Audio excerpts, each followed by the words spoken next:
I'm Hugh. This first little clip we're going to be sharpening knives to safely work on simple whittling projects. Right, so these are the tools that we're going to be using to sharpen this knife. Just quickly run through them.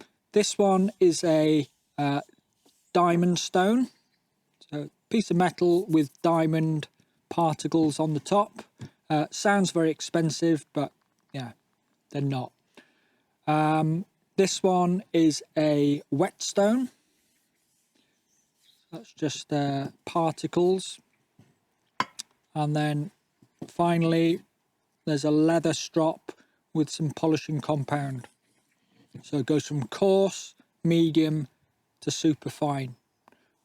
For an example, we're going to use the knife which you would probably have access to. They're only £5–6, but they're perfect for doing little whittling work. So, typical condition of a knife. Might be a bit of rust on there. This one's not very sharp. So, initially we want to clean it down so we can see what we're working with.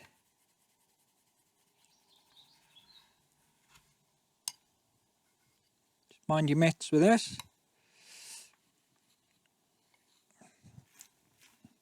Okay. Now the part we're interested in is this bevel along here. So we're looking to get each side completely flat. So along this bevel needs to be flat, no doming on it. So we start off on the rougher stone. You lay the knife on there, put your finger on the bevel and rock it over until the bevel sits flat on the stone, like so. And then just using finger pressure only, keep your finger on it, then rock it back to bring it to the start point again. I'm going to build up to normal speed, or my normal speed.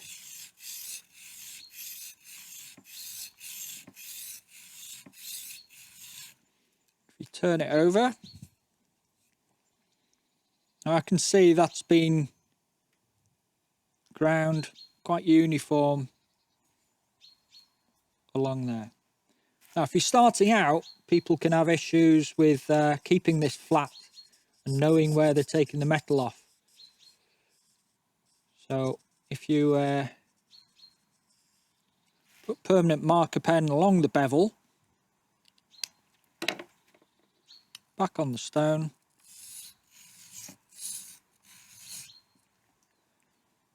you can see where I'm removing it.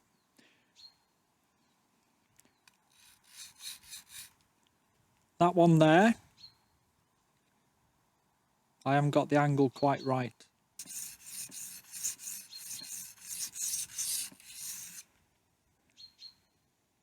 It'll get to a point where you get this thing called a burr.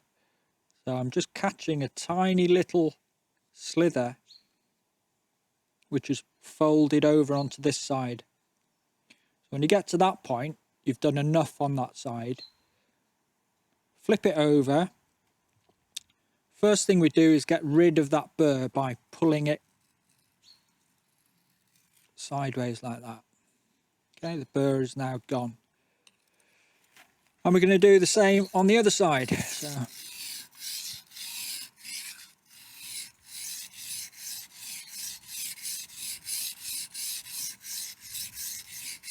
where possible, use the whole surface of the stone so you don't end up just using one little area. Okay. Okay. Now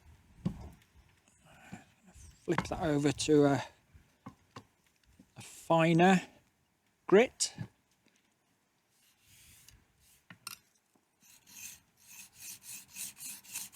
Now it won't take the material away quite as quickly, but it's leaving smaller scratches because they're finer particles.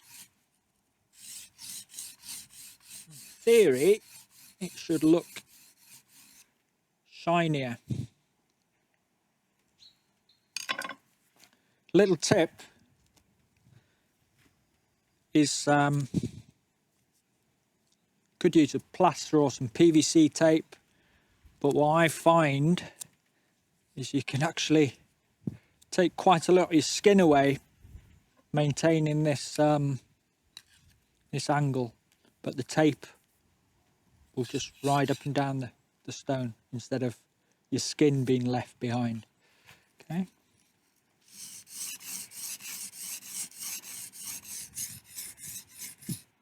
Right, so I've used the 400 grit, and then I flipped it over and used the slightly finer 1000 grit. Now we're going to move over and use the 2000 grit whetstone. Keep it wet, find the angle and continue.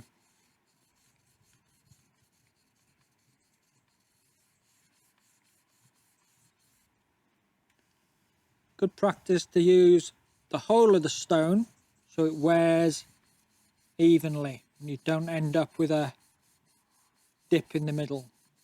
Right, so now we've gone down through all the grits down to the finest mudstone.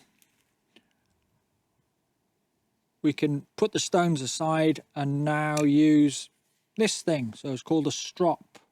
So simply it's a piece of leather on a very flat piece of wood, and what we do is rub this polishing compound onto the rubber.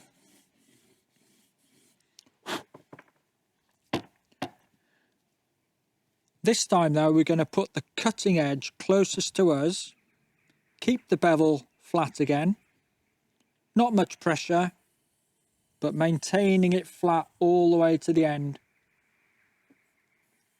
So I'm not rolling at the end. So it's almost like a box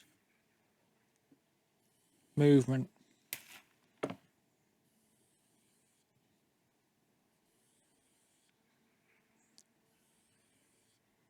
What that's doing, this green stuff has got very fine hard particles in which will actually, you know, super polish the blade. Now to do the other side, blade furthest away,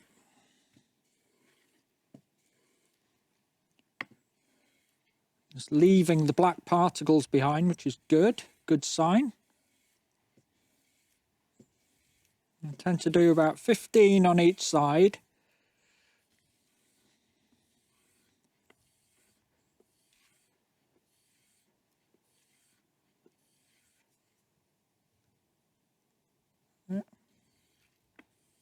And towards the end,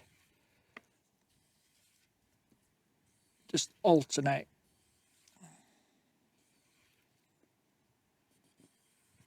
You can see how that is catching the light a lot more now. Super sharp. To test, so you don't run your fingers along the edge, put 3 fingers together and you'll get a pretty good feeling whether that's got a nice sharp edge on the end. Okay, I'm getting no reflection, so there's no flat spots anymore. What I tend to do is use this strop every time, and you should only have to sharpen when you damage the blade, but sharpen once, strop every time. So rub the compound on.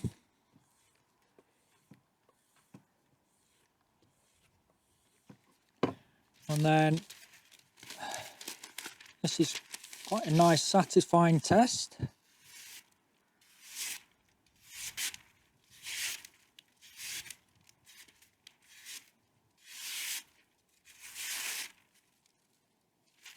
That's good to go.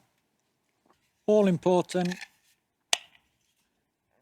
keep it in a case and away from your fingers. Thanks.